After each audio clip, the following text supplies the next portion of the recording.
Hi friends, അസ്സലാമു അലൈക്കും. പിന്നെ നമ്മളൊക്കെ ജീവിതത്തിൽ ഓരോരോ പ്രശ്നങ്ങളുമൊക്കെ ഉണ്ടല്ലേ. അപ്പോൾ നിങ്ങൾക്ക് ഒരിക്കലും സോൾവ് ചെയ്യാൻ പറ്റാത്ത എന്തെങ്കിലും പ്രശ്നങ്ങളുണ്ടോ?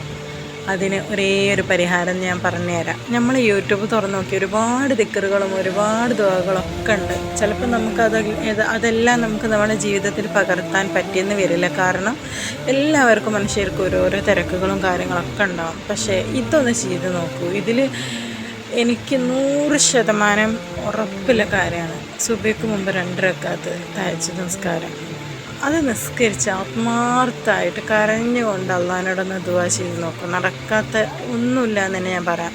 ചിലപ്പോൾ അള്ളാഹു ഹൈറെന്ന് തോന്നിയിട്ടായിരിക്കും ചിലതൊക്കെ നടക്കാത്തത്, അത് വേറെ. പക്ഷേ ഹലാലായ ആഗ്രഹങ്ങൾ എന്ത് പറഞ്ഞാലും നടക്കുന്നതിന് ഞാൻ ആഗ്രഹിച്ച എൻ്റെ ദുആ ഒക്കെ നടന്നിട്ടുണ്ട് കേട്ടോ. ഒന്ന് ശ്രമിച്ച് നോക്ക് കേട്ടോ. പിന്നെ അത് തുടർന്ന് കൊണ്ടുപോയിട്ടിരിക്കണം. കുറച്ച് ദിവസം നിസ്കരിച്ചിട്ട് അത് നിർത്താൻ പാടില്ല കേട്ടോ. അപ്പോൾ ശരി, അസ്സലാമു അലൈക്കും.